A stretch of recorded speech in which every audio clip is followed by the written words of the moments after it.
Hi, pinball fans. I'm Chuck, and I'd like to take an opportunity to thank you all very much for watching my Gorgar pinball machine restoration videos. I really have been having a great time making them. I'm learning a lot, and I really appreciate the feedback I'm getting, so please keep your comments coming. Now, I've had such a great time and a positive experience working on my Gorgar pinball that I've been actively shopping for another pinball machine to repair. And I live in Portland, Oregon, and pinball is very popular here, to say the least. In fact, in the Pacific Northwest, there are a lot of pinball fans.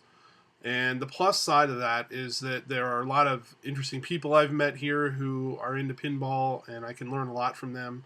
Um, the flip side is that it's very difficult to find a fixer-upper pinball machine in this area. Um, there are plenty of pinballs to buy if I want to pay full retail um, for one that's fully restored.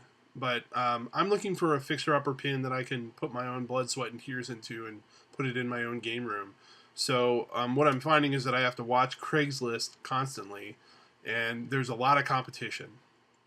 And this being the holiday season, I'm finding that the competition is even more fierce because people want pinball machines for their for Christmas presents.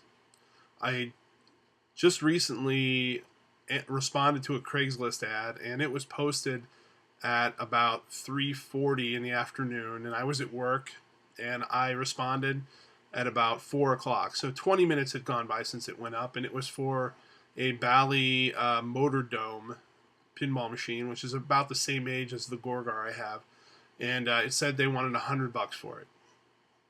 Obviously, incredible price. And the description said something to the effect of, it worked several years ago when a fuse blew and we haven't played it since. So that's the kind of story that a pinball collector just loves to hear. And I knew, of course, that every pinball dude in town was probably like clamoring to respond to this ad. But I went ahead and sent an email and I said, I'll take it. I'll come over and pick it up right now.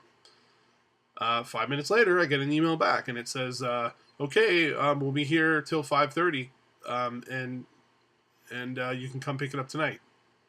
But no phone number and no address. And so I replied back and said, "Well, I want it, and I will come by and get it as soon as I can. I might not be able to make it by 5:30. Blah blah blah." And I sent that email, and then 5 minutes later, I get another email, and it was the one that I was, at this point, I'm pumped up on adrenaline. I'm really excited. I feel like I might get this, but there was a little nagging voice in the back of my head that said, "Don't get too excited." Sure enough, I get the email that I kind of expected, which was something to the effect of, "Oh, my mom responded to somebody else, and the machine's already sold." And so that was it. That was the end of it. And what I learned from that experience is that when a pinball machine is so underpriced like that one was, they obviously just had decided in that moment that they wanted to get this machine out of their house that hadn't been working. And they put $100 on. They had no idea what to price it at. The machine could have been sold for, in non-working condition, $500 maybe. Who knows? But my response probably should have been, my first email should have been to immediately offer them more money. I would have been willing to pay much more for it, $200-300 maybe not much more than that, kind of on a budget.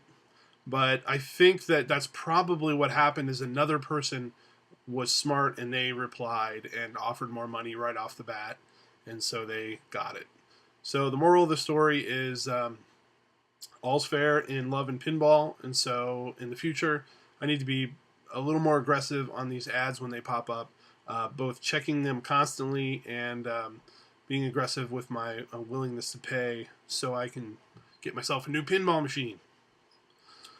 All Craigslist frustration aside, I've been having a really great time working on the Gorgar machine. I've made a lot of progress. I'll have a new video coming up here really soon, so stay tuned for that. You'll get to see some of the playfield restoration tips, some plans I have for the future, fixing up the back glass, other cosmetic issues with the machine, bringing it up to 100% hopefully. So I'll see you soon. Thanks.